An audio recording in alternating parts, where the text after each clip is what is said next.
Inside the Drag Closet with Jade.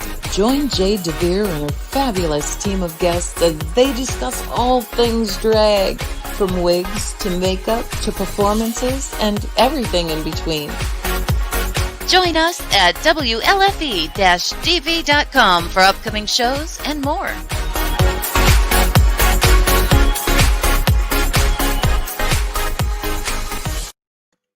Well, hello there, kids. Welcome to Inside the Drag Closet, the show where we talk about all things drag and some things that aren't. Who knows? We're really just here to have a good time. We have a fabulous show planned for you this evening. We are having our Inside the Drag Closet Back to School special. All of our guests this evening are educators. We have the fabulous Miss Callie Coutour, all the way from the Philly area. We have Miss Aurora Berealis. I'm super excited to pick her brain tonight. We have our wonderful Woo Girl of the Week, Miss Lauren, will be joining us. And of course, my beautiful co-host, Anastasia Diamond.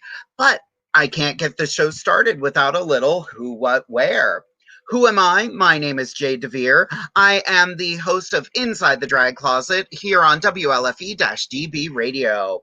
I have been doing drag for over 10 years now, and I love everything about it. What am I wearing? Well, since it's a back to school special, I thought I'd give you a little bit of a naughty substitute teacher this evening. I'm wearing my glasses because they help me look smarter. There's no lenses. I mean, seriously, they're a prop. And what else? I got some fabulous hair. I'm featuring some of my real hair tonight, kids. That's right. This part on the side, the rest of it's all fake. Speaking of fake, anyway, moving on. I'm also wearing a fabulous set of jewelry by Raving Diva Jewelry. The fabulous Miss Michelle Lee Sterling made the set. There's also a beautiful necklace that goes with it, but I wanted to show off my décolletage. That's French for rack. And where can you find me?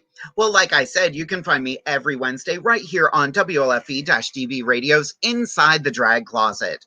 Also this week, I'm very excited to announce I will be in a fabulous production of The Tamer, Tamed, and Toasted by Pick Your Poison Productions. Let me find the banner I made for this. There's a lot going on here. So since performers have not been able to perform live very much, I am doing a digital production. The Tamer, Tamed is a fabulous sequel to Taming of the Shrew by William Shakespeare. Now, The Tamer, Tamed is not by Shakespeare himself, but it is a sequel, and it was known for being a bit inappropriate, a bit ribald, a bit salacious, I might say. And we're calling it The Tamer, Tamed, and Toasted because we will all be drinking during the production. That's right. I will be enjoying some strawberry Moscato. I'm not a heavy drinker, so it's going to be neat. I am playing the Old Man Moroso. I'm very excited about it. So if you want to get tickets for that, you can get them right down there through Coffee. There is also an Eventbrite page. You can find all of that on Facebook. Make sure you follow Pick Your Poison Productions. They are amazing. I also had the wonderful joy of doing a photo shoot yesterday. I worked with a photographer years ago by the name of Scott Church. Scott Church is well known for doing nudes. I was not nude, first of all. Trust me, that's not my thing. But Scott Church, the incredible Scott Church, has an amazing studio based in Lebanon, Pennsylvania. And years ago, we did a documentary called Scott Church's Drag, where he took drag queens and just put them in everyday situations. I'm trying to find some of the pictures from that. But it was such a fun project. And I thought, if I'm going to be doing photos again, I can't think of anyone. I know a lot of really good photographers. They're all amazing. But for what I was looking for, I really knew I needed to go to Scott Church. Here's one of the photos I did years ago with that ponytail that is infamous from the feature on Willem's Beatdown. So we decided to take that picture and modernize it with my new aesthetic. And I think it turned out super cute. It was such a fun day. We had such a fun time playing around. My favorite picture from the shoot is this. Well, this is one of my favorite. I couldn't narrow it down. Like, we just played all day, and Scott made the entire event so fun and so freeing. And yeah, so if you get a chance, check out Scott Church. His Instagram is at the Scott Church. Check out his website, scottchurch.net. Yeah, send him a lot of love. And we already have some comments. Fantastic. What have we got? Have a great show. Thank you, Derek. Hey, everyone, from Vicky Marie Thompson. Good evening from Robin Thompson. The Thompsons are just following us. The Thompsons are, in fact, twins. That reminds me of the 80s. Anyway, but yeah, I'm hoping to have them on the show at some point. To all of my potential woo girls out there, I love you all. I know some of you have been asking if I'm still going to get to you on the show. I promise I will. I have a long list of woo girls to get to. I want to have you all on the show. Don't worry. I have room for everybody. That used to be on my Grindr profile. Anyway, also fantastic. Giovanni Fischetti, they look fabulous. Thank you. I hope you were talking about the pictures and the girls. Wait, what? Hey, wait, from Patricia Williams. Hey, wait, do you have a little round rack tonight? The color is different, just saying. I was toying with the color of my bazooms tonight. I'm very into a place called The Lip Bar. They're an amazing Black-owned makeup company. I am obsessed with their palettes right now. All of my contouring is from one little palette. I wish they did bigger boxes. So The Lip Bar, if you're watching, I will take one big pan of oh, I forgot the color already. It's a clever palette. So yeah. But you know what? I've talked enough. I could talk all night, but I want to talk with one of my good Judies. She is my fabulous co-host for the evening. You all know her and love her, so let's welcome Miss Anastasia Diamond. Hey Oh, girl. hello. What's pop like and dropping, baby boo? Mwah. How you doing, girl? I am fabulous. How are you, lovely? I'm good. Look at this outfit. Oh, it's something a little nude. I was going. Last time I was on here, I heard that one of your friends and one of our viewers, wanted to see me in my natural element while I was, sleeping. So I just said, let's go nude. I like it. Give us a little what wear. Fabulous, yes. Well, I am Anastasia Diamond, located in Chambersburg, Pennsylvania, and I have this lovely garment from the one and only Lollycocks. She handed it down to me, and I gave her a couple dollars, and so thankfully, I was able to rock it tonight. My jewelry is from Lux, who I will always represent and who I will always shout out because they are absolutely phenomenal. And all of my eyeshadow is from the wonderful Juvia's Place. I love Juvia's Place palettes. They are extremely pigmented, and they are also a Black-owned company. And my lipsticks and my eyebrows are from the one and only Kat Von D. Now, this hair is from the wonderful Gigi Monroe. And where can you find me other than here every fourth Wednesday or every Wednesday? Just check the page on here on Inside the Drag Closet. You can find me on Instagram at Anastasia Diamond 95. Because that's how old she is. Oh, don't tell my age, girl. That's the age I tell them that I am. Oh, that's so you can get into bars. Exactly, period. So what's new with you, girl? How have you been? Oh my goodness gracious, just so busy with everything. Like, we're getting back to like semi-normal, but like not to normal. And with the kids going back to school, I mean, seriously, we're going back to school now, which is another reason why I wanted to wear this green, because, green is lucky. So for all of our viewers, as well as our friends and family members, hopefully your child doesn't bring COVID-19 back home. Ooh. Oops. And as well as that, with all the college kids who are going back to school, hopefully they don't catch anything COVID-19 or STI wise whenever they're going to these college parties, because who didn't think that college kids were going to go party once they got the freedom to go back to school? Well, and you see all these memes of people just saying how many kids, like little kids, they like to play around, and how many kids are going to go, COVID, Like Exactly. I'm so nervous about that, and I don't have kids, and Thank I've always adored kids. I used to teach theater classes. I was never a teacher, but I love teaching. I love passing my knowledge on to others, and I'm just so nervous about things opening up. So just be safe. Yes, and wear a mask. If you're having your little kid who's doing some online school, it might be a good idea to put them in a mask ahead of time while they're sitting in front of their laptop even. That way it'll get them accommodated or not accommodated, but it will help them assimilate into school with a mask on when they're sitting in class. I saw this really one interesting thing that said that if you want your kid to be able to sit, this is before everybody started going back.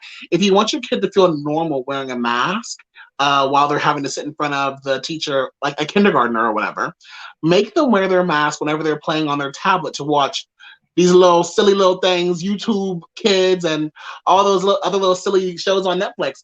It's a miracle worker. That's smart. I'm at my day job. I see a lot of people who are just like, I'm not going to force my kid to wear a mask. And I'm like, I completely understand. It's not fun. Nobody wants to be wearing a mask, but think about the safety for the kid.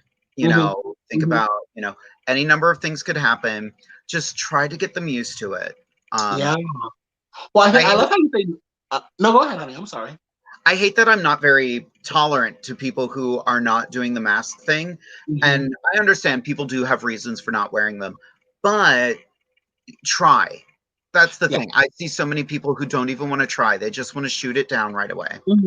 Well, you know what the thing is? I am a pound Black woman, and we ain't saying those numbers online like this, like right here. But, I am plus size. I'm thick. I'm juicy. And I wear a mask every single day to work. I wear a mask to the store. And so if I can do it where I'm plus size and, baby, I get out of breath from just sitting around, girl, let alone walking around up and down stairs and what you got. Well, girl, we all get out of breath. But it's important that we wear these masks to make sure that we can get back to normal. How many times do they have to say, if you want to be able to go back to the beach, if you want to be able to go to the movies, if you want to be able to go to the rock concerts and all that kind of stuff, wear a mask. And we could be done and over with this. Like, I work in direct sunlight a lot. I was out in direct sunlight all day. I've ran out of sunscreen, so full disclosure, I am. Is that what that is on your eyebrows here? Exactly, I'm this color. But literally, the top of my nose up is sunburnt, and again, I have the loops. And that's just the price we put. Plus, the backs of my legs are sunburnt. I'd show you, but my nice hairy legs. Not hairy. It is not the wintertime, Jade. You're supposed to be hairless. Listen, this is no shave 2020. No shade 2020. We don't know if the end of the world's coming, so just live your life. There's a fabulous meme that's been going around this year. It was a man walks into a bar. He orders a Corona and 2 Hurricanes. The bartender says, "That'll be 2020." But you know what? I'm still waiting for the murder hornets. Yeah, they missed that episode. You know what? I love that someone else said with regards talking about the things that are going on in 2020 with everything going on with the different arrests and the changes that have been going on in DC. They're like, wow, I'm so happy that the writers of this series are like really making end ties to these big characters. Like we're finally no cliffhangers this time around. We're getting the end of the book. This is the end of the series, I think. Like. The only time you get cliffhangers is when you watch Teets and ASCII. That was Drag Race season 9, right? What? The Sasha Velour season. Yes. Oh my gosh. Oh, that was the team up between Sasha Velour and Shea Coulee that the whole world needed. So truly. So, girl, you ready to bring another girl into the mix? Oh, I don't know. I'm a jealous kind of bitch. So too bad. But let's see who she is. You've met her before, and she is one of my dear friends. We used to work together, and we have just stayed in touch, and I absolutely adore her. I want you all to welcome Miss Lauren. Hello. Oh, yes, Lauren. Hi, how are you? I'm doing good. Good. Give us a little who, what, where about you. All right. I'm Lauren. I am an educator. I am certified in elementary education and environmental science. I'm working on my special education certification and should be done soon. Nice. What I'm wearing tonight, torrid, because I'm big. But no thick with 2 C's, mama. yeah. Now, just bought Fenty foundation. In love already. It's my new favorite. Never buying anything else. But and you can find me on Instagram at LH0080 if you like selfies and cat pics and animals. That's usually what I do. Yes. Real quick about Fenty. I hate that blue lipstick. It's so dry. God. It is. What was she doing? I don't know. I wonder if it's like the pigment itself. Maybe. Well, either way, Rihanna, we need the album still. And if you're willing to bring that up anytime soon. That'd be nice. We have some fabulous comments already from Derek Gamble Ernst. I love Lauren. I love you, Derek. Now, Lauren, you have a fabulous connection to the drag world as well. Why don't you tell us about that? I get to work with the wonderful people at Risque Cabaret. It's an amazing show. Like there's no words to explain it. You have to experience it yourself. And I get to, after every number, go around and collect their tips for them. I'm a stage kitten for them. And I honestly love it and miss it so much. Yeah. I'm hoping once we get back to normal, and please guys, just wear a mask.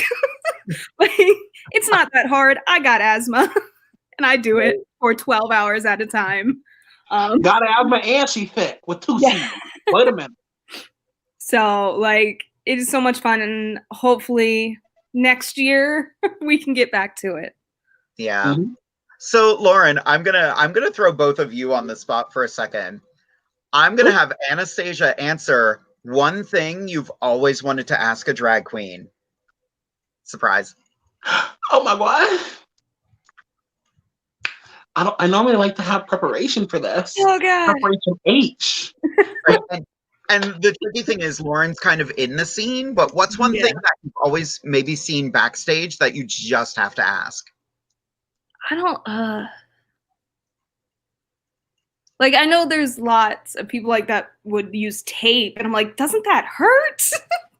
I'm like, why? Girl, well, you asking the wrong baby. Because I just open my thighs and swing it back and forth.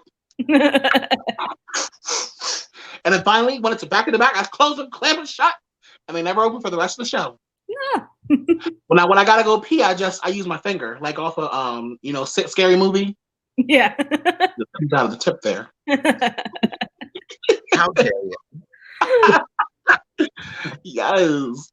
You know, it's funny, like I've seen a lot of kings and some of the more endowed queens, they will actually tape their chest up. Yeah. Like kings taping their bosom off to the side. I'm like, ooh, I was backstage with a king once, and he had his breasts taped under his arms, and he was taking the tape off, and the red marks were just oh. I've taped for some fair costumes, and I've had like blisters from it. You know, I try to do tape one time for my breast because I got a little bit of jiggle room up over here. So it just didn't work for me. I guess maybe I'm a little too moist. I got a big old wop. So it just didn't work for me. So it just didn't work for me. So I tried taping my breasts up, and the tape just said, wah, and it just fell right off. So I said, I guess this isn't for me. I've tried it too, and I don't have a chest. I've never had pecs, and I'm just like, nope, let's just paint it all. My aesthetic's very cartoony anyway. This is not what a teacher should be wearing, by the way. I am. Girl, well, I mean, depending on the class. Oops. No. And it's cool. Am I flirting with the students? No, I'm flirting with the gym teacher because he knows what's up. You know what? Talking about gym teachers, did everyone have a crush on their elementary gym school gym teacher? Oh my god. Oh. No, because mine was female. Oh, see. Oh, well, see, I just made a stereotype there. What? Mine was a middle school teacher, though. Middle school. Yeah. See, his name, I think was his name Mr. Kiefer or something like that. And when I saw him, I knew I was gay. I was like, I'm not going to run no mile, but you can watch these cheeks, daddy. I don't think I've ever crushed on one of my teachers. Like, what? Yeah, I don't think I ever had that experience. Girl. Yeah. Not this. I believe I've crushed on a few. Monica Schatzer. Yeah, my gym teachers were all hella gay, and I might have been like, Yes. But I lost my entire crush for my gym teacher because in third grade he was like, all of a sudden he was mad at us and he was like, the kindergartners do better than you. So we had to have a sit down report. We had to report it to our third grade teacher. We had an entire class discussion. And after that, I mean, he didn't say nothing like that ever again. So, you know, when I was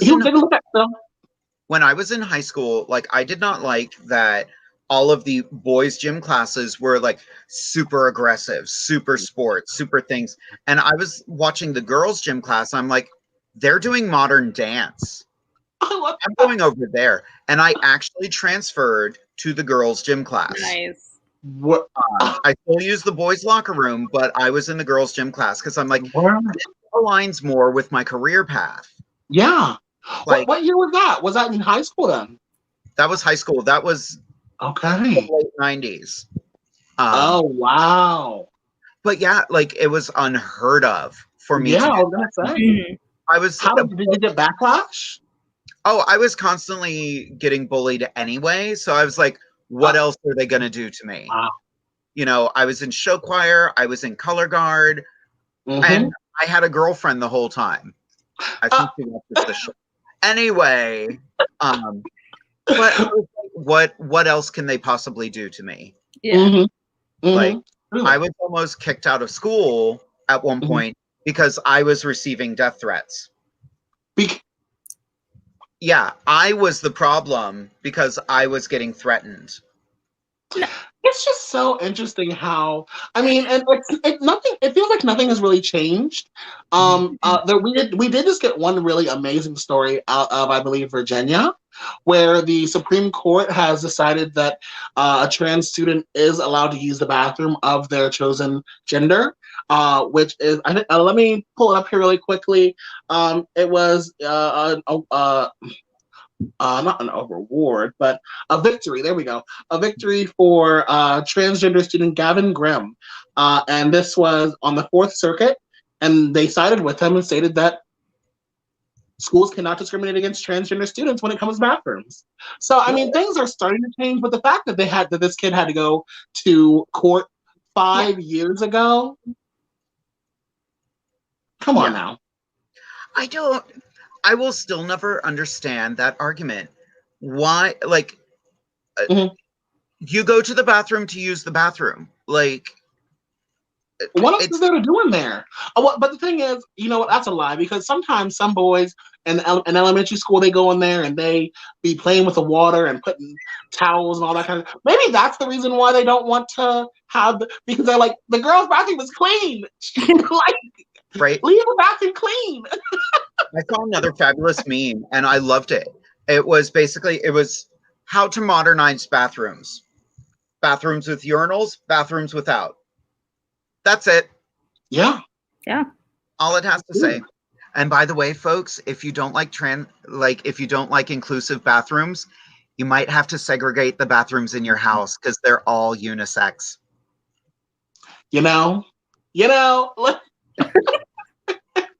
Well, and that's really the thing. There was well, you know, I don't really like to watch too much news stuff nowadays because my mental health be But there's this one woman on the RNC, the Republican National Convention, excuse me, who stated that the Democratic side, basically the Democratic Party, is looking to put boys in our girls' locker rooms. And thank goodness that we have the current administration who is making sure that that doesn't occur. And it's like, what are you talking about? It's funny that she says that, and one of the court-appointed, one of the administration's court-appointed judges vetoed that. Like he basically said, no, I'm going for the side of trans individuals. Yeah. So where, who was on? I really don't understand what the way. It's disturbing. It really is. Well, I feel like we're going to Gilead. To paraphrase the incredible Margaret Cho, the people who are against trans people don't know any trans people. Yeah. Yes. Yeah. Yeah. Anyway. Oh, we could get heated about this, but I want to dial us back a little bit. We're here to have some fun. We have a fantastic comment right here from Katie.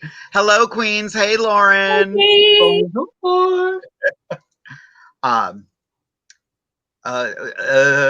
There's a whole lot of comments. People are also getting political. I get it. Anyway, so we have some fabulous guests. We've been gossiping for a bit, but I really want to bring out our fabulous guest for this evening. Who did I say was going first? Oh, okay, she was. Perfect. Danielle Jackson. The wigs are coming off. Girl, do you want to see it? This is not a wig. I will not be taking this off for any reason. Yes. Shit. Anyway. It's difficult being pretty and smart. But a fabulous queen with us here this evening. I am looking forward to picking her brain a little bit. I called her a hirsute goddess earlier, and I am so excited to bring out to us the fabulous Miss Aurora Berealis. Oh, hello. I didn't see you there. Wow. A learned queen. How are you ladies doing tonight? Good. Aurora, do you want to give us a little who, what, where? Yes, absolutely. So I, as you can see, am the bearded queen, Aurora Berealis. I am wearing nothing but the best of any kind of garment, Amazon Prime. A little bit of nice earrings, something subtle to go with my day lash. My foundation is all Derma Blend because when you're a man, as they say, cover girl, don't cover boy. And my eyeshadow is Sugar Pill because the pigment is just couldn't ask for anything better. And you can find me at bear_queen_Aurora. I know it's a lot, and that's at Instagram. Perfect. Well, again, one more time for the folks in the back. They didn't hear you. bear_queen_Aurora. Or just Aurora Berealis. You'll find me. I'm going to throw it right to Lauren. Do you have any questions for Aurora? I keep throwing it right to you. Of course you do. I don't know. How about we ask, what was your favorite subject in the school? Ooh, yes. Ooh.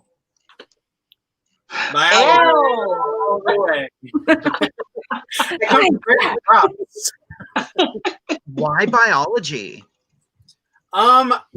I guess it had a lot to do with the teacher, not because he was attractive, but because he was just a presence in the school.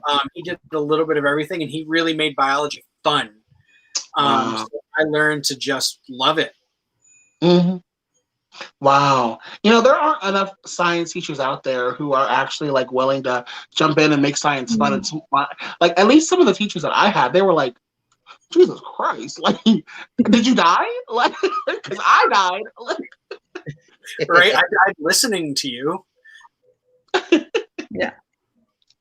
So I really like that question. I kind of want to ask Lauren the same thing. What was your favorite subject in school? Does lunch count? Yes. Okay. No.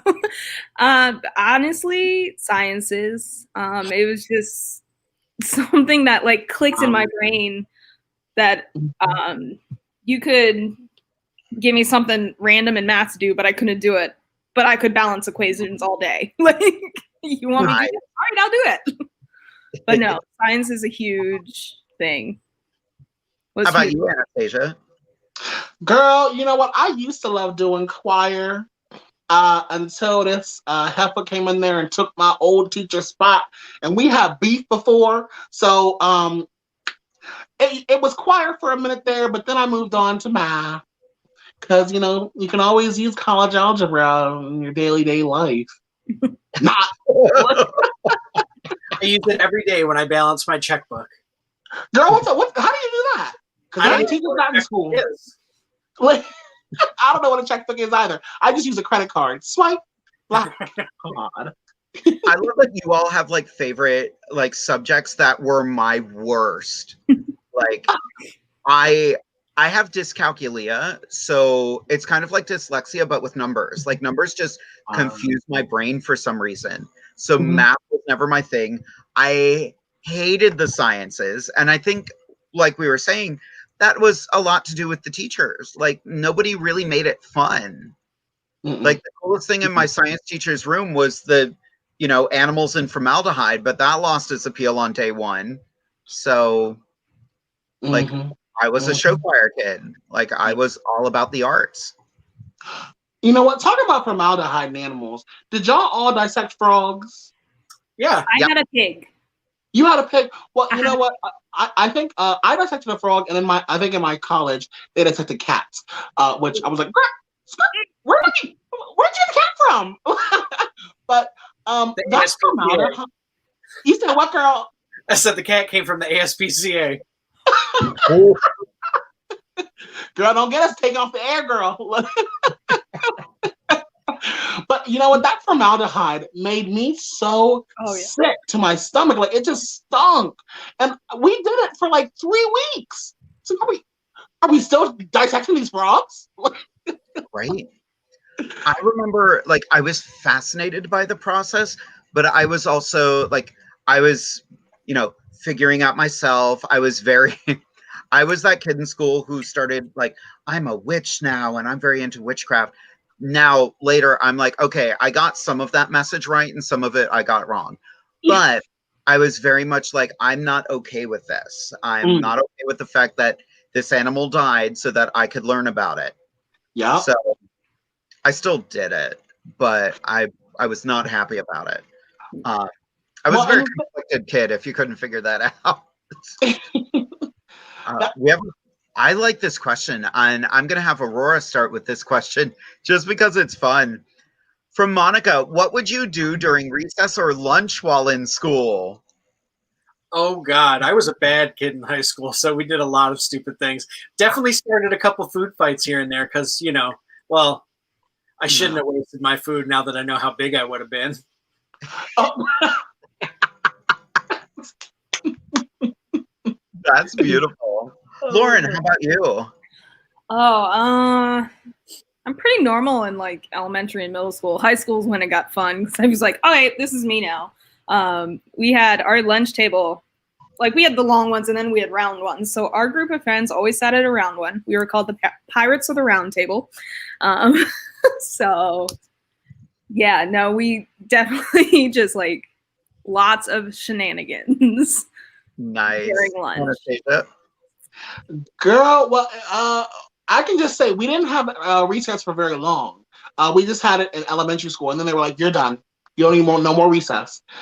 So whenever I was in recess in elementary school, I always swung on the swings with all the rest of the girls, and we watched the boys play kickball.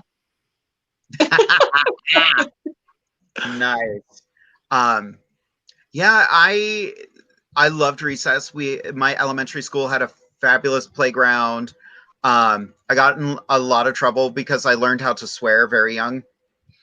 So I was the foul mouth kid. Thank God I got over it and I don't fucking swear anymore. So And then, like, usually in high school, I had classes. So I would go to the cafeteria, grab food, and bring it to my class. I always ate in English class. So, because my Mhm. teacher was awesome. Why are the English teachers always the gay allies? It's always the English teacher. Right? Well, and it was funny in high school, I had her in 10th grade and 12th grade. So, like, I was like, this is great.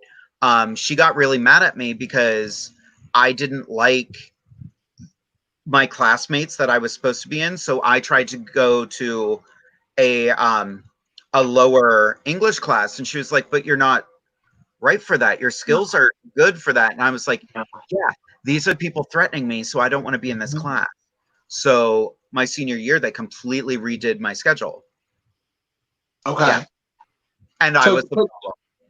oh, I just cannot believe that they like. It's just so frustrating because there was no one there to be a champion for you, and like I don't understand why there's no one. Why? I mean, the schools all have counselors now and all that, but like, who actually specializes? Who's the one person designated to specialize in LGBTQ issues and racial issues for Black people, for racial issues with Hispanic individuals, Latinx individuals? Well, and So, that's the tricky thing for me. LGBTQ plus was not a thing in high yeah. school. Like, we existed, but we weren't, we don't want to foster that kind of behavior. My grandmother came into school one day because I refused to come in. And she basically was like, I need you to understand that my grandson is being threatened and I need you to do something about it. And the vice principal at the time looked at my grandmother and said, your grandson is being a distraction and he needs to stop. So that's how I got all my classes changed. I love my grandmother so much. She's turning 91 years old next month. So Yes. I have a fun family dynamic. My grandmother is 91, my mother is 61, I'm 41, and my sister is 21. Oh my gosh. Yeah, that's what we call pacing yourself. Well, that's true. That's true. I have another question for Aurora. We've talked about school a lot, but I have a question. I want to know what it is like and what challenges you've faced being a bearded queen. Mm. Well, in school, it comes off more as intimidating. Obviously, I don't show up like this, which I should because I'm stunning after all. Hello. But yeah, I'm intimidating in school. But outside, when I'm in drag, it's a hit or miss on what I'm going to get. There are some queens that don't believe in bearded queens, and they might make their voice very known. And but when I am accepted, it is fantastic. People love it. They live for it. They want to touch my beard, which please don't do that. But they want to touch my beard. They want to ask me, how long did it take you to grow that? All sorts of stuff like that. So it's pretty fantastic when it is accepted. Good. Do you have any messages for other bearded queens that might, help them not worry about the game, as it were? Mm-hmm. Yeah, absolutely. Don't be afraid to do it. I mean, it's a form of drag. Everything is a form of drag. Even the leather community, form of drag. If you really think about it, you're dressing up in something different. Just embrace who you are and just go and get it. I love that. That's a really good message. So Aurora, we're gonna send you backstage for a little while because we do have another guest to get to, but we are gonna bring you back in a few minutes so we can all kiki for a bit and talk about some other topics going on. Sounds good. Awesome. We'll see you in a few. If I can press the right button. There we go. Oh. Ooh. I adore. I thought I'm in a girl group. Right? We are a girl group. Hello. Is this RuPaul's Drag Race finale? No, nobody's wearing a mask. We want to see your lips. Show me your teeth. Who knew all those years ago Valentina was just stepping forward for all of us in keeping her damn mask on? Yes. I mean, truth be told, I didn't know that song either. Anyway. What? Oh my god. I know. What Do song? you know the lyrics to WAP yet? Okay. I have not listened to it yet. I know. I have to go. I have to leave right now. Goodbye. I'm so sorry. I'm sorry. Yeah, I haven't had a chance to listen to it yet. I see all the controversy going around, and I see all the memes that are, this is what it stands for. But I haven't had a chance yet. I've been working nonstop, or doing a fabulous photo shoot. Mm-hmm. Well, it stands for Wings and Pizza, I believe. Oh, Wings okay. and I'm all on board now. Yeah, if you look that up, that's what it is. Wings and Pizza. Wings and Pizza, awesome. I've heard what it stands for, and the one word is one of those words I'm like, ooh. What? No, the other one. Oh, ass. Okay, yeah. No, not that one. Pussy. There it is. There it is. Lost control. Oh my god, I can't believe you said that on air. The children. I did. Oh my god. I'm gonna be trending for just yelling that word. What Please- ass P word? Exactly. Yeah, please make this trend. So rather than talking about the P word, we should chat with our other guest. How much does a segue? She is a fabulous performer. I've known her for years. I actually got to do a duet with her many years ago that I promised her I would not show on the air. But if you want to find it on the Drag Styles YouTube channel, you can easily find it. She's glaring at me from backstage and shaking her head. But I would like to bring out, she came in 7th place at Miss Gay America this year, which is an amazing accomplishment. I would like to welcome the fabulous Miss Callie Coutour. Hey, girl. Speaking of pussy.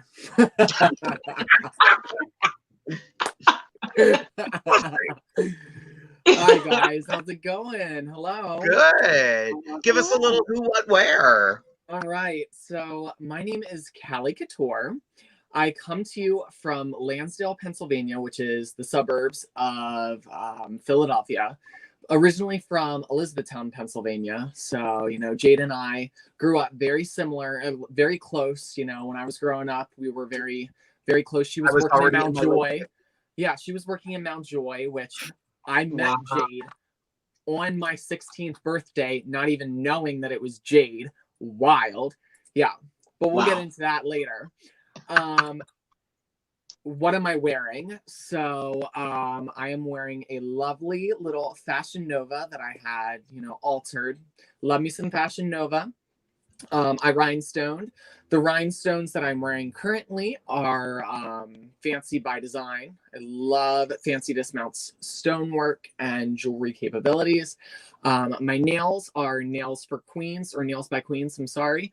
They're the nail gloves, and I'm absolutely obsessed. And then my hair, this was actually my step down hair that I wore when we crowned the newest Miss Gay Philadelphia America.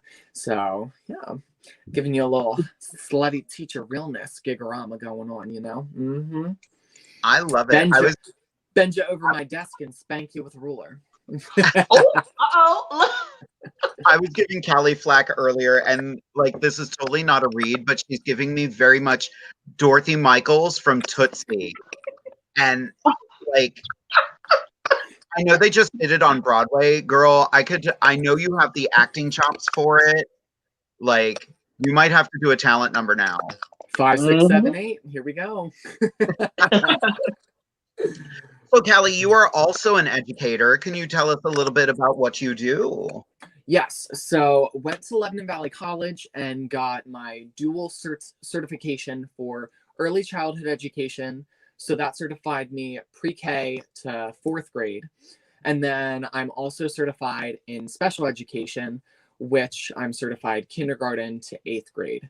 So upon graduating, I wanted to get out of rural, as I call it, Pennsylvania, of Pennsylvania, that's central, very close-minded. I'm very flamboyant, very over the top, very dramatic. And, being in such a rural area, not all parents, not all kids, not all, co-teachers and, co-staff members, not all of them vibe with that. So I wanted to teach in a more, urban type of setting. So I now teach in North Philly, not the best neighborhood, but an absolutely awesome school.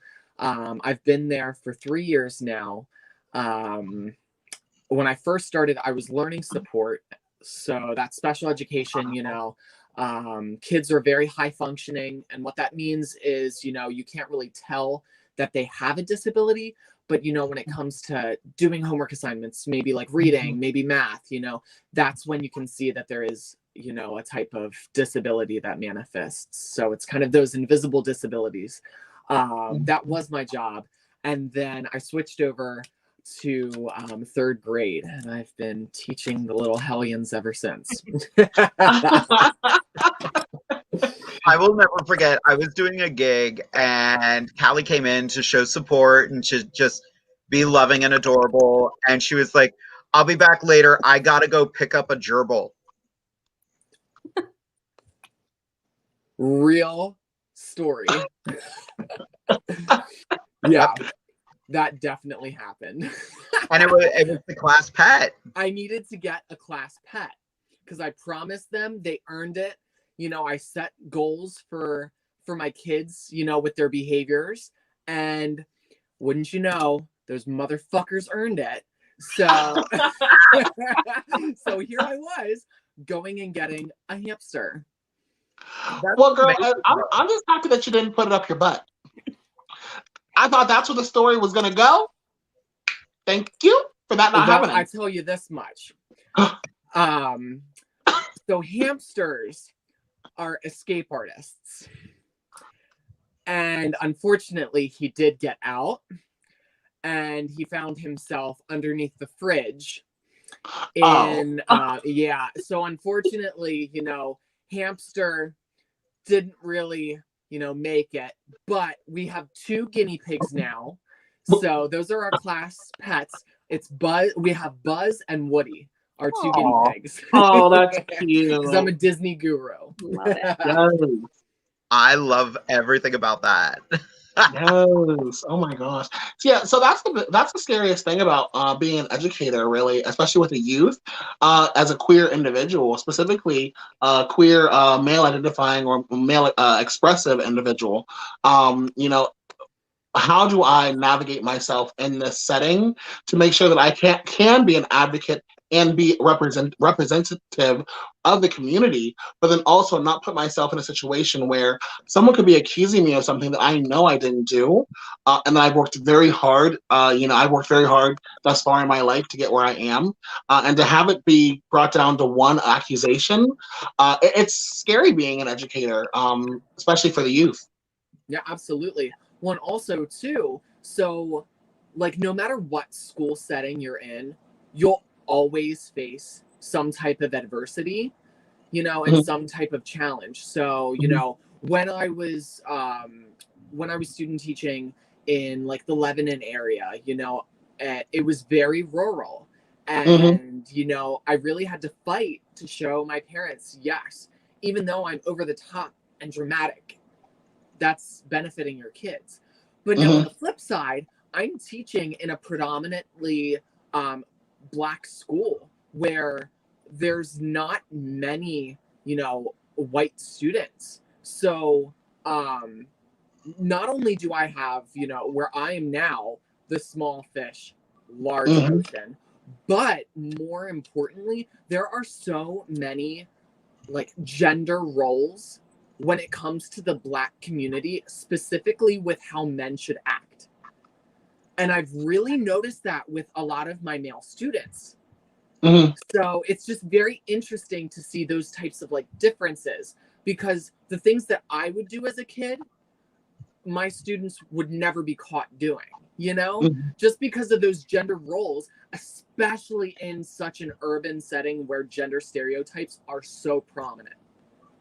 Yes. Yeah, it's everything is very like there's so much toxic masculinity that is just in the male community in general. But whenever you get into the African American community, even from cisgender heterosexual women who are of color, they're like, "Oh, I saw my man put some sugar in his tea. That's a little gay to me, don't you think?"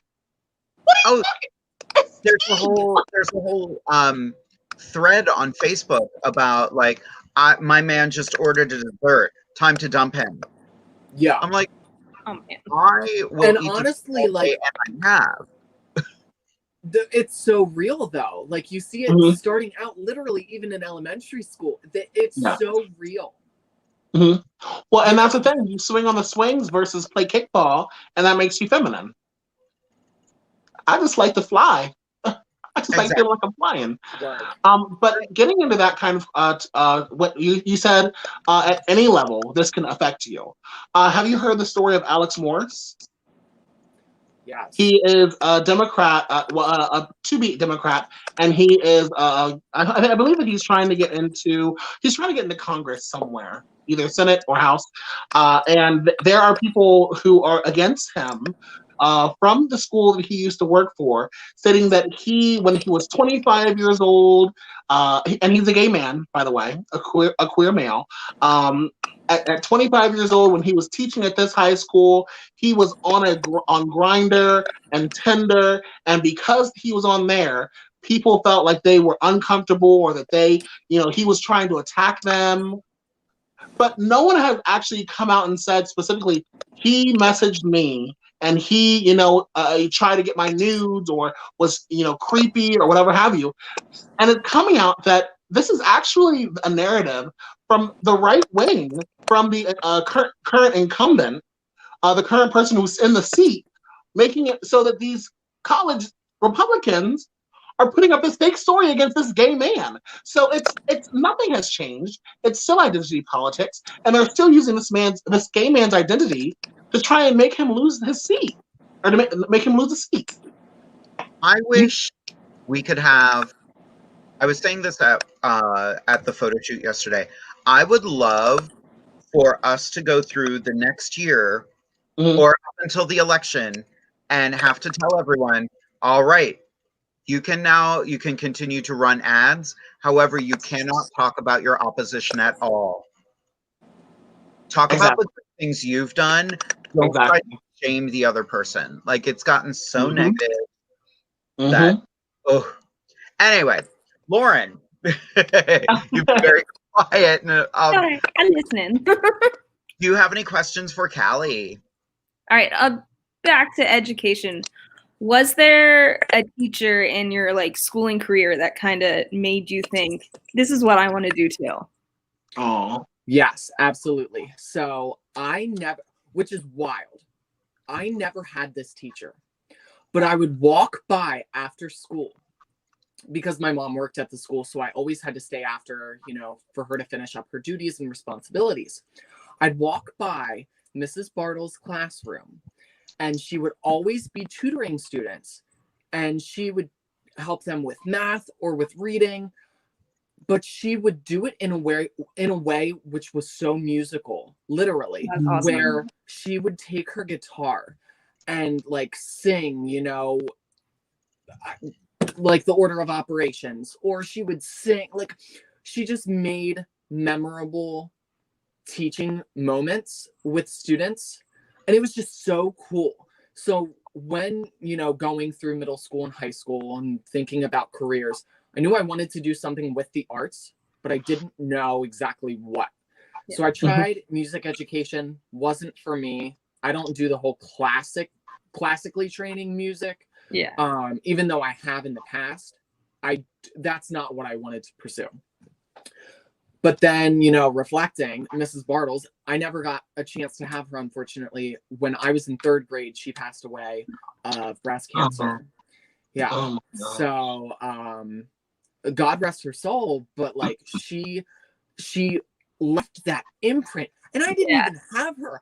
Imagine what her students say about her. Yeah. Yeah. And thinking about that, I'm sure we can all reflect on one teacher or maybe one pivotal moment growing up where maybe a lifelong lesson sticks with us from an educator, or maybe, something that they did showed you, an act that you wanted to demonstrate in your own life, That's the magic of education. Yeah. That's what told me. Mm-hmm. I love that. Agree with those. I just, and that's the role of an educator. You want to inspire the next generation. You want to make everybody happy, and you want to pass your knowledge on to other people. And, like Mr. Marks was my chorus teacher, and he was such a light. He was always so much fun. He was serious when he needed to be serious and lighthearted when he needed to be lighthearted. Unfortunately, he passed away a couple of years ago. Every year, he would do the Hallelujah Chorus for our Christmas concert. And every year, all the alumni were invited to come back. Well, he retired, I'd say about 10 years ago. I don't remember the exact year. And we all knew this was going to be his last Christmas concert. So, we all went and supported. And then while the show was happening in the auditorium, all of the alumni went over to the gym, lined up in voice parts, and we were all ready. We did the Hallelujah Chorus, and we did an arrangement of Oh Holy Night that he arranged himself. And he was just in tears the whole time. I'm sure. Oh. It was beautiful. He just moved people. So, Callie, we are definitely going to have you back in a little bit. We're all going to kiki. We're going to talk about some current events, but we do have to pay some bills first. So we are going to take a quick commercial break. Then Anastasia is going to pass on a little bit of knowledge for all of us. So, kids, we will be back in just a few minutes.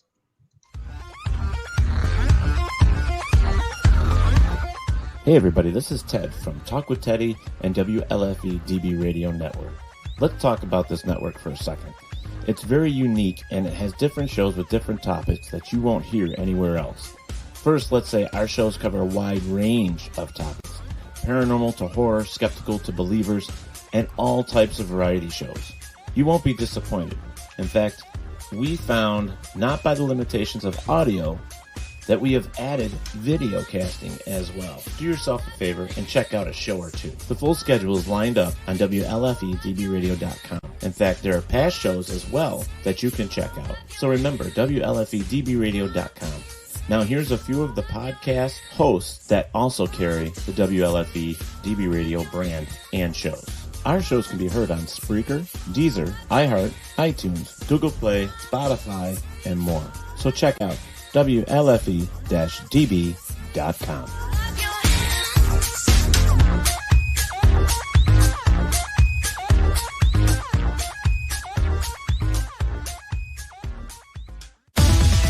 WLFE DB Radio.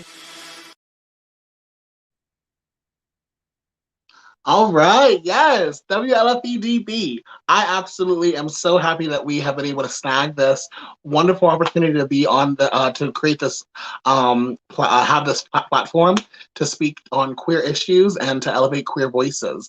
But to jump into this, I normally speak on different things for queer POC issues, queer issues of people of color. But I really am going to be focusing in on issues that affect everyone, both queer, heterosexual, cisgender, and Caucasian, and of color or not. So that is white privilege. So I've seen a lot of different memes on Facebook, or a lot of different posts on Facebook talking about how if there's such thing as white privilege, I want to get my refund back because my life has been X, Y, and Z, or, I deserve to have white privilege because I haven't gotten it thus far. And white privilege isn't really something that you can see in, looks. You can't really see it in physically. Normally, it's something as simple as being able to go to a store across state lines, say in perhaps Virginia or Alabama or in the South somewhere, and know that you're going to be treated very well and without any hostility. And there are many different types of privileges out there. There is heterosexual privilege. There is a pretty privilege. Yes, even if your physical aesthetics or physical looks can help you have some kind of a privilege. And so the biggest thing that I've always loved with regards to privilege is the privilege walk activity. And this is an activity primarily for college students, but I really think this is something that as listeners, if you have the opportunity to be able to have influence at your place of employment, see if you can find some time to maybe have a manager or have a director do this walk. It's called the privilege walk activity. See if you guys can't find some time to be able to do that together. So this is an opportunity to understand the intricacies of privilege and to explore the many different ways that we enjoy privileges based on being members of social identity groups in the United States. So this basically is an activity where everyone starts on the same line, and when your goal is to get to the end of maybe like the finish line, your goal is to be able to make it to the cupcake that's at the very end of the road.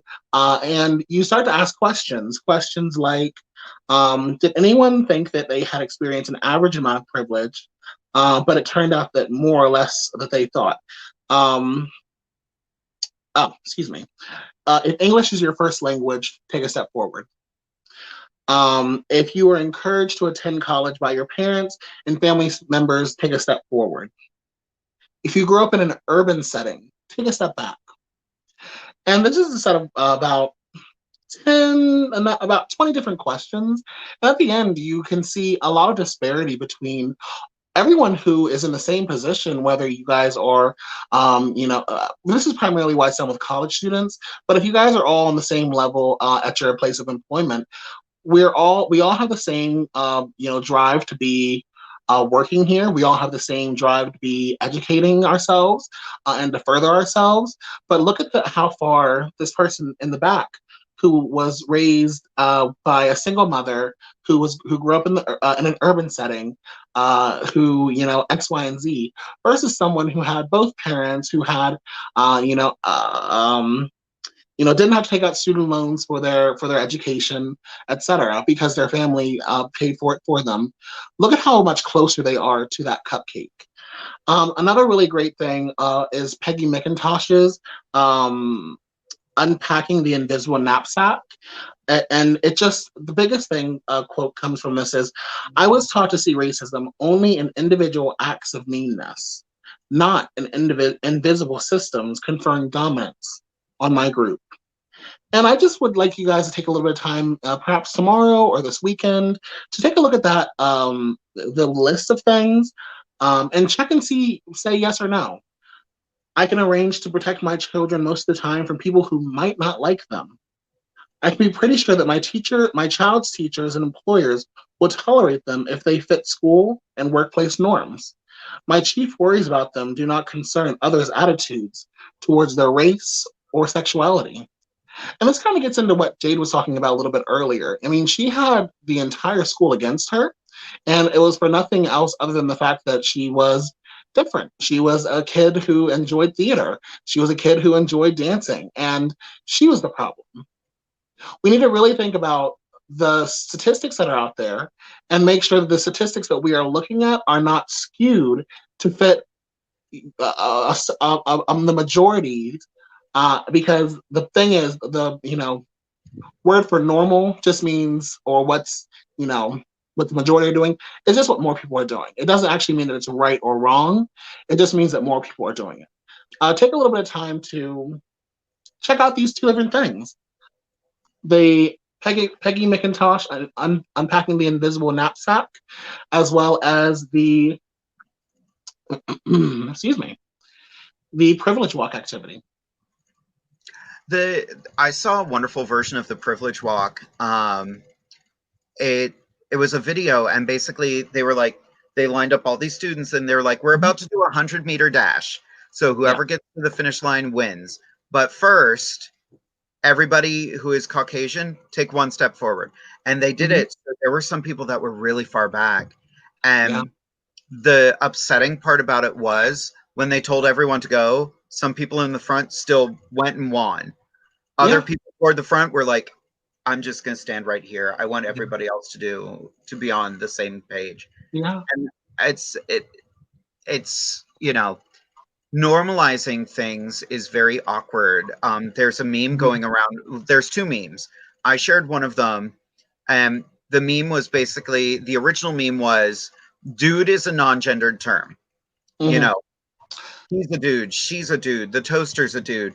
But a lot of non-binary and trans folk are like, please don't. Like, it's disrespectful as well. Like, and I agree with that. You know, if someone says, please don't do something, you stop doing it, or at least you do your best to avoid it. Yeah, those terms have always made me feel very icky, like, because I personally identify as genderqueer, and, you know, I remember back in high school, I had this crush on this one boy. He was so beautiful, and I had the biggest crush on him, but he called me bro, and I was like, I mean, girl. And the one time he called me dude, and I was like, the one time I just said, can you stop calling me that? Like, I don't like that. I really don't.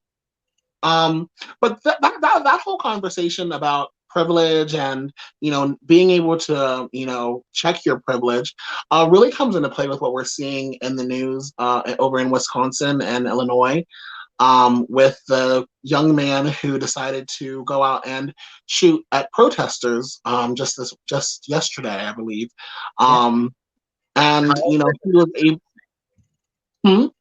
Kyle Rittenhouse is his name. Kyle Rittenhouse. He's a murderer. And a murderer, exactly, and killed 2 people and injured another and had the intent to do more. But he was given the authority to do that by Caucasian law enforcement officers who provided not only just the encouragement and support, but also helped to give water and spoke with him and let him walk back and forth to the car with a firearm in his hand.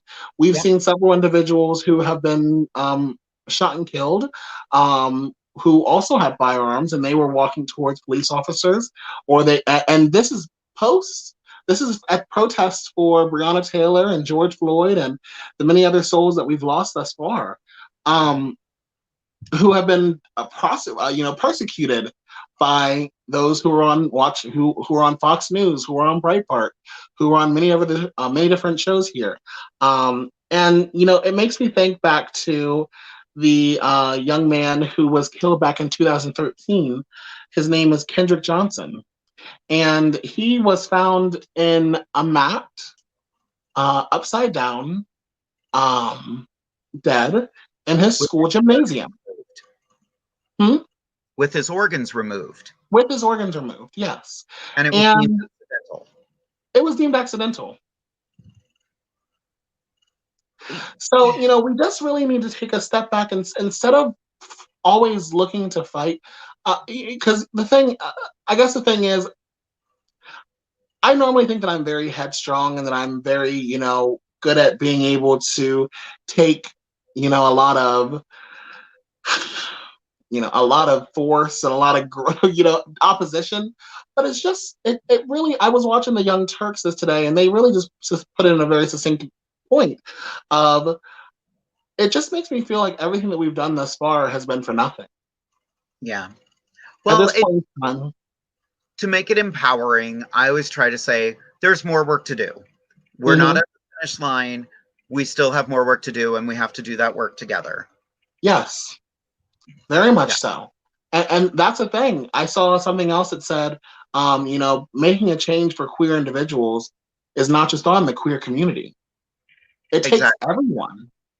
Yep. We need our allies. Like, we wouldn't be anything without our allies. You know, I mentioned Margaret Cho earlier, and, you know, she is an incredible ally. Margaret, if you ever see the show, we would love to have you on anytime you want. Anyway, I am not above being shameless at this point. Come on. But yeah, lost track of the quote that was in my head because I got to. But I'm actually Anastasia. I'm going to ask you this from Daniel Jackson. Can we download this activity anywhere? Can Most you definitely. put all of that info on inside the drag closet, please? Definitely, most definitely. Awesome. You rock. Speaking of people who rock, let us bring all of our fabulous guests back and let's, in the words of the Scissor Sisters, let's have a kiki. Oh, Here we go. Everybody is back. Yay! So I want to talk about, first of all, let's talk about inspiration. You know, it's something I always enjoy talking about. Inspirations in drag, inspirations in life. And I'm going to start off with Callie. Who inspires you? Oh, this is so difficult. I'm easily inspired. Good. In life, I don't know. I have a lot of really good family members, biological family members. So like my parents, you know, growing up, they were your picture perfect stereotypical Republican, you know, like American go-getters. But the amount of like reshaping and reforming that they have done personally, like that's inspiring to me, you know? They're not perfect. They're still on their journey, you know, like just like I am. But that's inspiring that a person can change, you know, so much. In drag, my guilty pleasure, I'm absolutely obsessed with her. It's been since day one. Miss Laganja, motherfucking Estranja. I absolutely love her. If you don't know who I'm talking about, you need to go and look her up. Specifically, she just did a one-woman show on YouTube, and it's absolutely beautiful. It discusses, you know, like scenes of rape and, you know, emotional vulnerability, and just it's so good. She is an artist. She's not just all about the tongue pops. She is an aspiration of mine. Period. That's amazing. Aurora, how about you? So my inspiration out of drag was actually somebody who I spoke about already, my biology teacher in high school. He's the one who inspired me to become the person that I am today. Somebody who's outgoing and tries to make my classroom as fun as physically possible, who is kind to everybody no matter what. Like if I had actually come out in high school, he would have been such a kind person, but I was absolutely terrified to do it, coming from a small town. I mean, he ran the musicals at the school, and he just did everything to make sure that everybody had a good time always. And in drag, my guilty pleasure, people are probably going to say, oh, how generic, Trixie Mattel. Love Trixie Mattel with all of my being. I have gone to see her 3 times, and every time it just gets better. She can sing. She can't dance.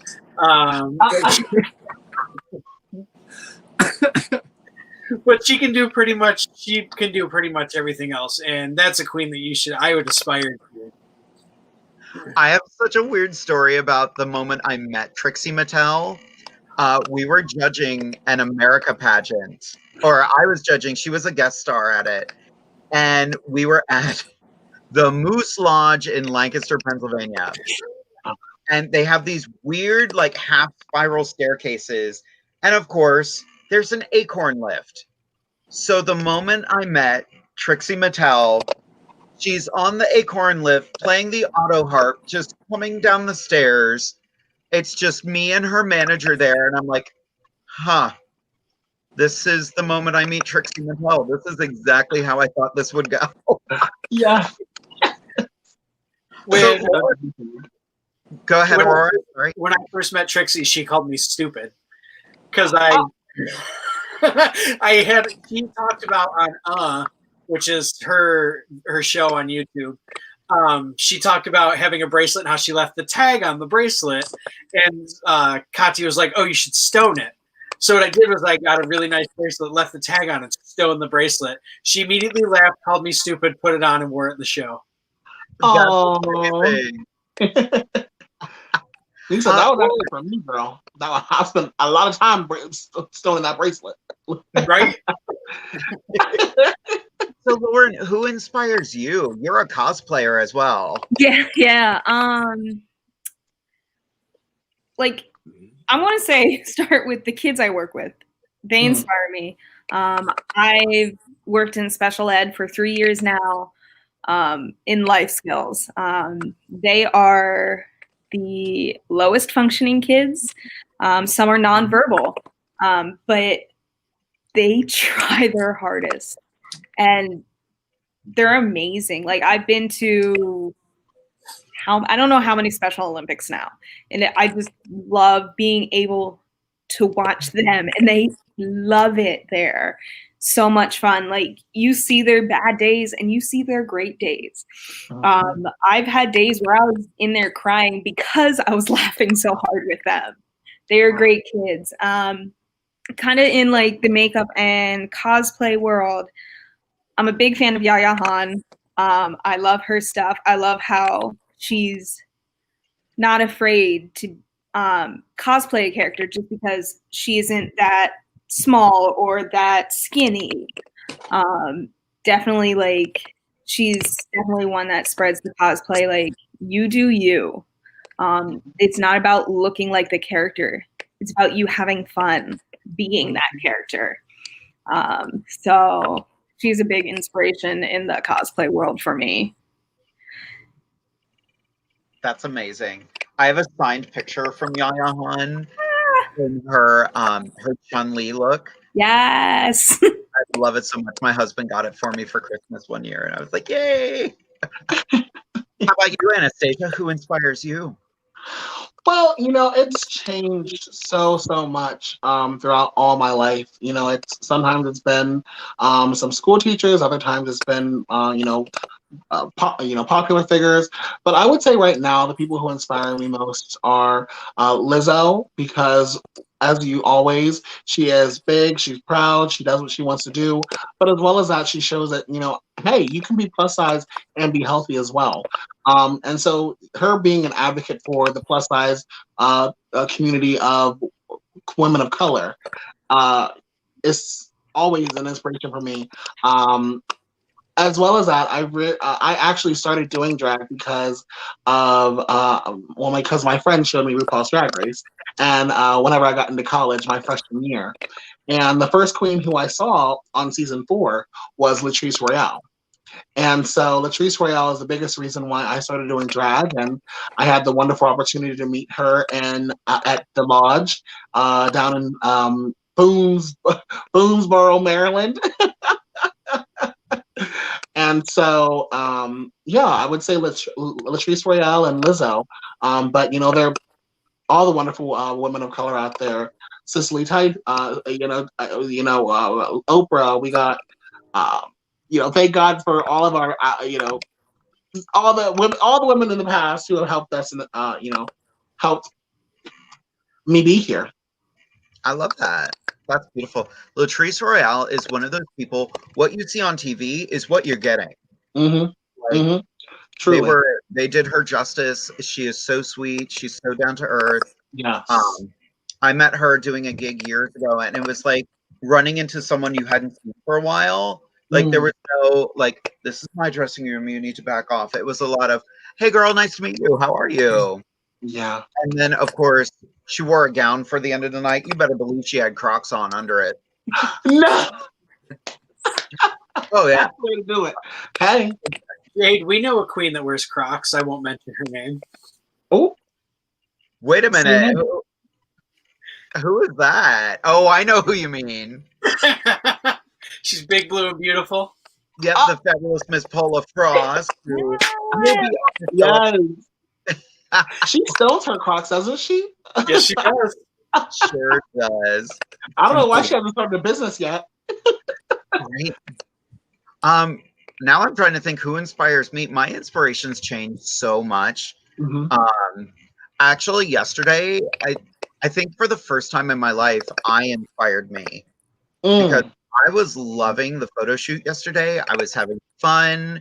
We were playing, and I was like, okay, Jade can do a lot of different things, and I always tried to pigeonhole myself into that comedy box, but I'm like, I'm more than that. Granted, I also did this photo yesterday, so I mean, Yes. funny girl pretty, but you can't take the funny out of her. But I've gotten a lot of positive on this one. Yes. We literally did this shot because we overdid it with the fog machine, and Scott was like, okay, we need to wait for the fog to go away. Jade, just look over to the side and look up. Higher. And I was like, can I have a liquid in my drink for this? So yeah. Girl. Yeah, I got to be my own inspiration yesterday. That's fabulous. Try to inspire yourself this week, kids. That's your homework assignment. Truly. Y'all are giving pageant responses tonight? I can't. Right? I'm your contestant number one, your mom. I always joke around that next time I do a pageant, that's going to be my on stage. Hi, I'm contestant number one, your mom. Oh my gosh, I can't. After Aida's Miss Stallions, that'll be your. Exactly. That'll Go be ahead my for Miss Stallions 2021. So we do have to talk about something that happened this week, and it's rather sad and unfortunate. But the drag world lost the fabulous Miss Chi-Chi DeVane this week. She was only 34 years old. According to the article, she was dealing with kidney issues. She had kidney failure and pneumonia. And at 34 years old was taken from us way too soon. I'll start with Anastasia. Like, how has this impacted you? It's just it really, puts it into perspective for me. We need to be taking care of ourselves as soon as we get that first little tinge of something that something's not right. I know it's scary and it's so expensive to have insurance, but it's really our lives on the line at this point in time. And it's just heartbreaking because she was such a light for the community. I mean, she just anytime that you would see a clip of her or watch her perform, you would just smile. And so it's just heartbreaking that she is gone much, much too soon. Yeah. Lauren, anything? It's the same as Anastasia. Like, you get that first feeling like something's not right. Like, there's so much now, even with the advancement of medicine and technology, that new things are coming. Look what's happening now. So like, always just take care of you. Even though that, yeah, it's going to be a little bit expensive, and just also to cherish the time we have with everyone. Mm-hmm. Don't sit here thinking, that'll be later. Just, if you can do it, go do it. Yes. Yeah. Make those memories. The worst thing you can ask yourself is, what if? Yeah. Aurora, anything to add? Oh, that lovely trash queen, God rest her soul. She was anything, fell in love with her when she first stepped out into the workroom. I mean, she was America's sweetheart from that point at the beginning, and it's sad to see somebody like that just go too young. And just to piggyback off of what both Anastasia and Lauren said, it's really an opportunity to look inside and go, maybe I should be taking care of myself. As somebody who does struggle with a chronic illness, it makes me think to myself, I'm only a year younger than her. What if something like that happened to me? Yeah. Yeah. Callie? It's very interesting with everything going on. We're all inside our houses, unless, we're working. Would the reactions be I just can't help but ask myself, would the reactions be the same? It's absolutely insane. We have, all of this being shared. It's overwhelming, So we lost Chi-Chi, and it hurts. It really hurts being friends with Kennedy Davenport, seeing how she's grieving, like Yes. that's her best friend. Like, come on. Mm-hmm. And also too, you know, down in Philly, we recently lost Les Harrison, who is an icon in, you know, queer nightlife down here in Philadelphia, you know? Mm-hmm. So with all of this, you know, you just have to take a moment to reflect and be fortunate for what you're given, you know? Because you're not promised tomorrow. Never promised tomorrow. I know Fancy just commented, there's been so much death in the past few weeks. We lost a legend in Philly drag recently as well. It's been rough. Fancy was also friends with Lady Red Couture from Hey Queen, who passed away very suddenly. You know, a lot of people are pointing out even Sahara Davenport from season 2 of RuPaul's Drag Race passed away way too young. So I think this is a good reminder to everybody, you know, seize the moment, do it safely. I've started reading one of RuPaul's books again, Life, Liberty, and the Pursuit of Style, and I've been thoroughly enjoying it. I also got Trixie and Katya's book, and I feel like a worse human being for reading it, which is exactly what it's for. But yeah, it's, you know, carpe diem. Yeah. I think the biggest thing is in moments like these, we really just need to continue celebrating the life that they lived and remember those amazing times that they left us. You know, thankfully, she was able to share her amazing spirit with the entire world. And we have the ability to go and rewatch her again and again and again to continue, you know, spreading her happiness and her spirit with everyone. So. We have a fantastic question from the audience. If anybody out there has any questions as well, you can always put them in the chat, or you could email us at insidethedragcloset@gmail.com. This question comes from Derek Gamble Ernst, my fabulous husband. To our educators on the panel, do any of you feel the need to hide your drag and or involvement in the community for fear of losing your job? I know a lot of teachers won't post their real full name even on Facebook. So I'm curious, and I'm going to start with Callie on this one.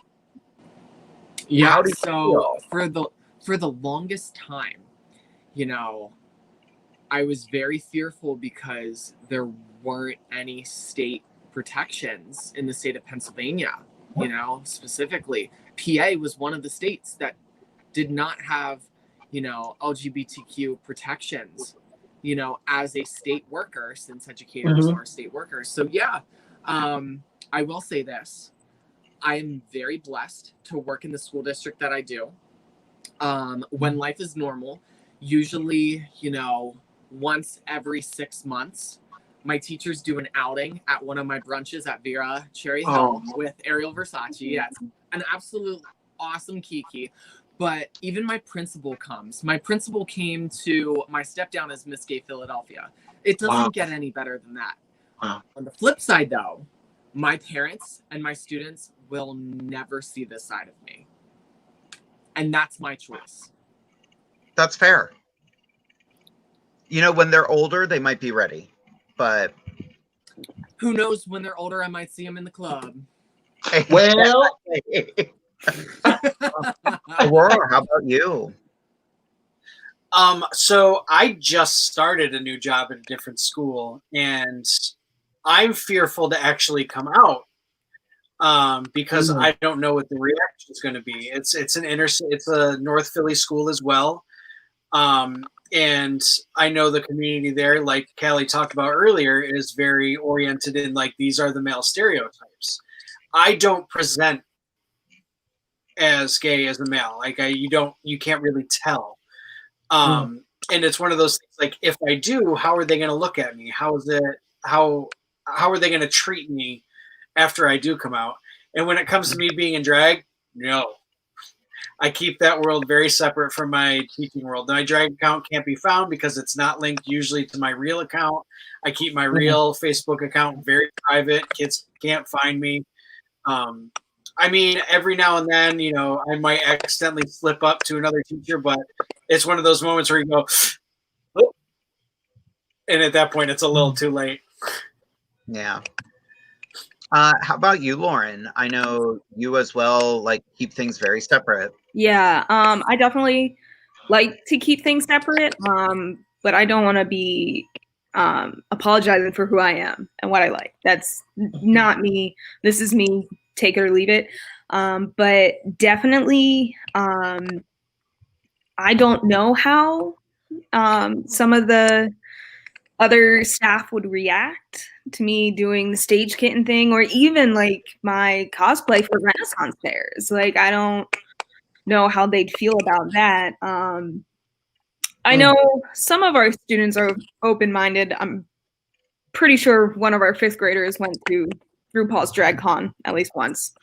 That was, she was real excited about that. It was great. So she's cool. Like, I can see it in the kids. Some of the kids are definitely more open-minded than others. But yeah, definitely mine's Facebook's very set to private. You can't even find me, even if I give you the name on Facebook, you won't find me. So I usually have to find everyone who's like, hey, I want to be friends with you. I'm like, all right, let me find you first. But definitely, I do keep it separate. I wish we didn't have to with all the like discrimination, but it is what it is right now, and that's what I do. Yep. How about you, Anastasia? Even in the professional world. So, to certain individuals, you know what? Actually, when I first started started the job that I was working in the field of HIV as a case manager, I would put my pronouns in my email, but I only put half of my pronouns in the email. And then about, I guess maybe 4 or 5 months in, I said, bitch, what are you doing? You work in the field of HIV. You are a queer male. And so you need to step your pussy up and actually identify with how you actually identify. And if they like it, they like it. If they don't, they don't. And I will have a wonderful case on my hands, and I will very quickly call the ADA or somebody to report when I need to report to get my money. So, but, it's just frustrating that, are y'all frozen or what? We're here. Y'all frozen. I'm frozen. Oh, Somebody no. frozen. Ironically, it's working just fine, girl. We're gonna do this, and we're gonna bring her back. Girl, you there? Oh, she froze. Okay. Oh, no. Glitch in the Girl, we'll get her back as soon as possible. Yeah, like on this show, I don't mention where I work. That's nobody's business but my own. But while I have a very supporting bunch of coworkers, a lot of them enjoy this show. I'm very particular. I don't, at first I would always say, occasionally I will like not discuss my marriage, but I don't just say my spouse. I do say my husband. Some of my coworkers don't like that, and I'm just like, oh well, I have a husband. You don't have to like it because it's not your life. But yeah, I was very impressed a couple years ago.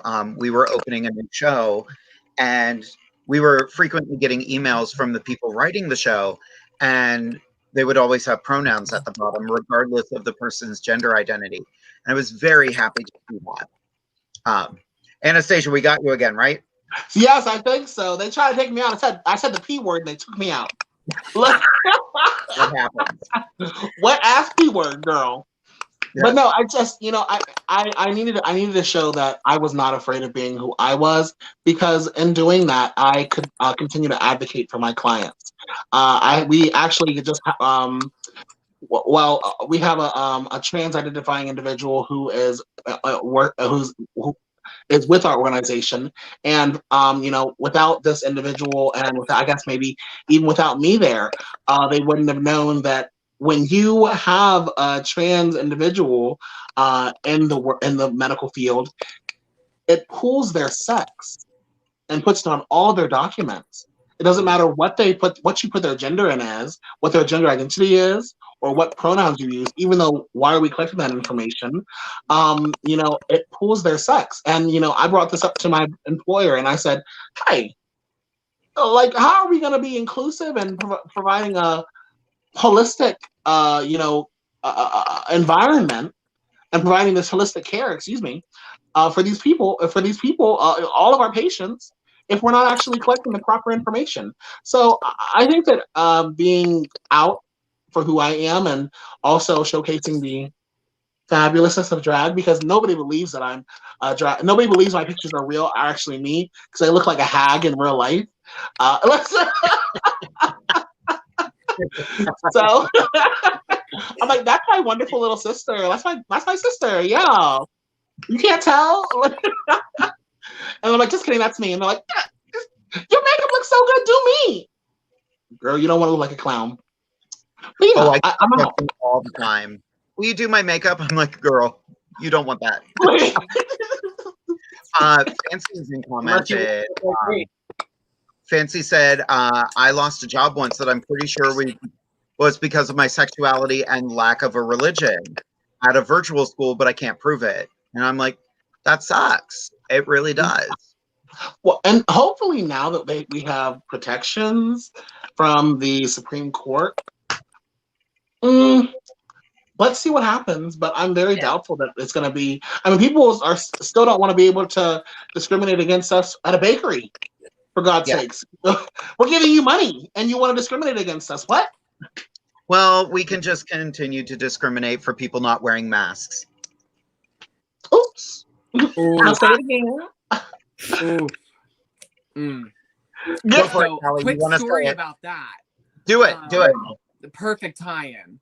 So, I think it was yesterday. I went and got groceries at ShopRite, local here.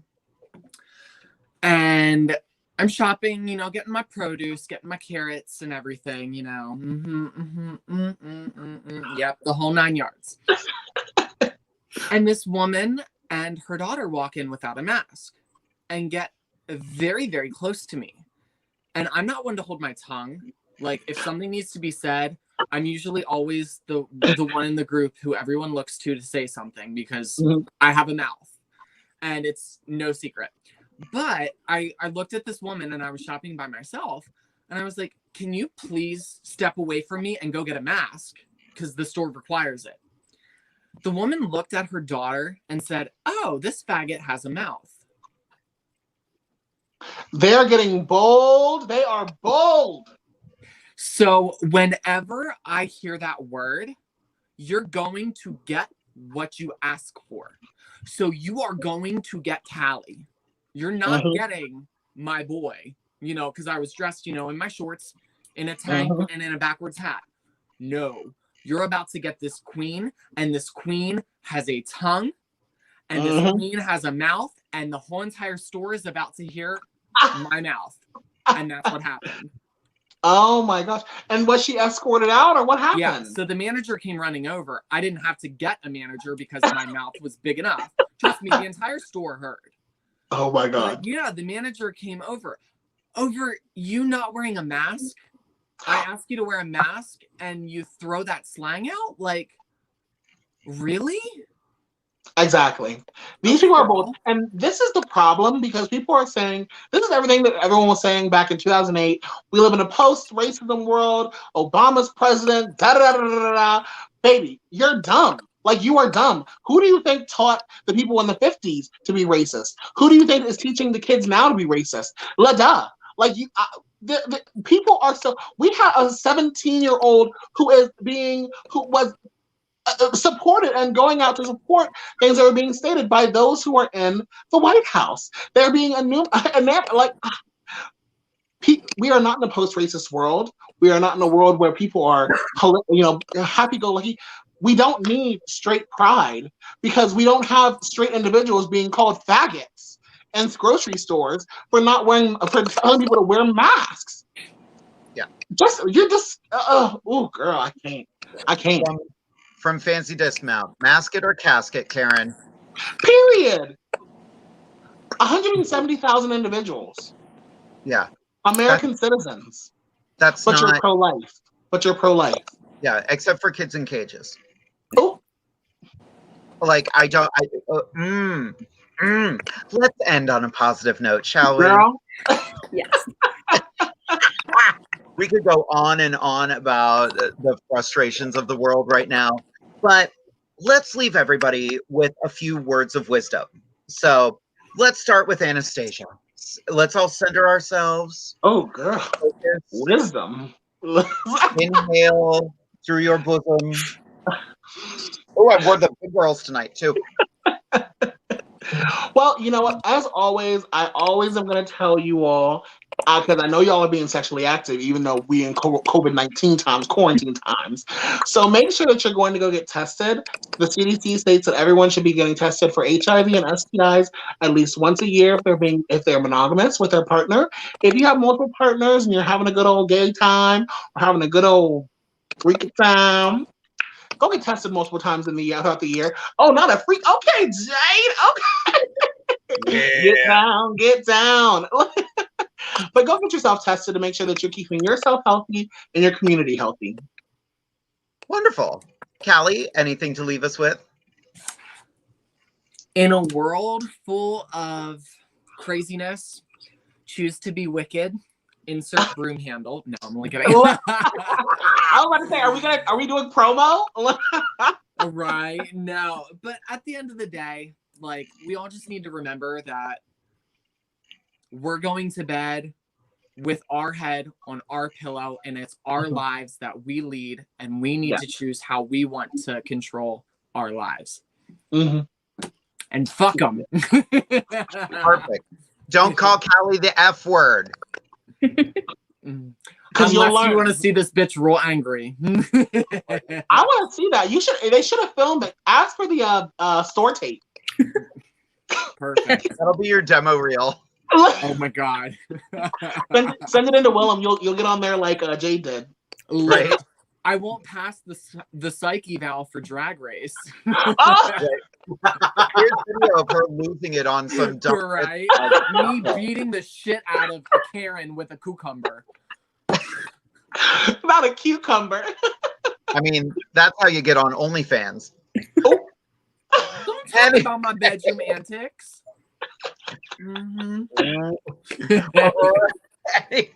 Any words of shenanigans for us? What'd you say? Any words of shenanigans for us?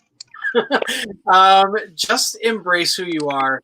Don't be afraid to be who you want to be. In a world full of so much hate, just try and love, and just be the person you want to be. Beautiful. Lauren? Do you. Like, don't be afraid if what other people think. If it makes you happy, do it. All right? Like, and just, it's simple. Be kind. Like, we're all humans. We all feel. Yep. No one is less than no one else. All right? You almost perfectly quoted RuPaul right there. She has a quote that it's, do whatever you want, but draw the line at being unkind. Mm-hmm. Mm-hmm. Yeah. I adore all four of you. This has been such a fun night. We got a little heated politically, but drag is a form of expression. So we expressed ourselves tonight. I'm so glad we all did. We had a lot of fabulous viewers this evening. Fancy's now commenting like crazy. Sadly, I have no reason to get tested right now. Hashtag COVID. She's been feeling herself, literally. Well, you know what? Is Teddy watching? Right? Teddy, Fancy's available.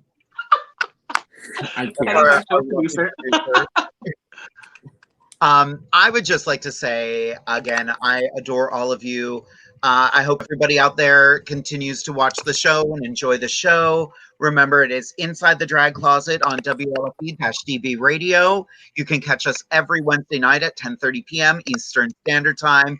Each week, we will have new fabulous guests. Although next week, we are going to have a co-host, Kiki.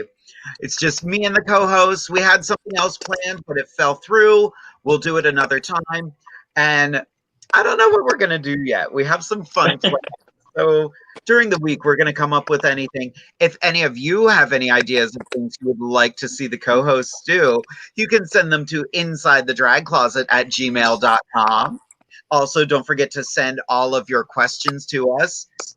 I like that idea. If you have anything you would like to see on the show, especially from the co-hosts and myself, definitely email us. That might be the theme of our episode. We're going to do a little bit of truth or dare. Oh, yeah. Wait a minute. Too late. I said it. It's out there.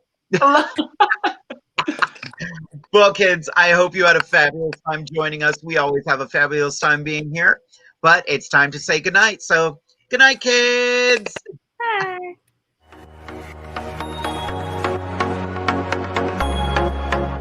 Thank you for joining us here at Inside the Drag Closet with Jade and her fabulous team and special guests. See you next Wednesday at 10:30 p.m. Eastern Standard Time, right here on WLFE-TV.com.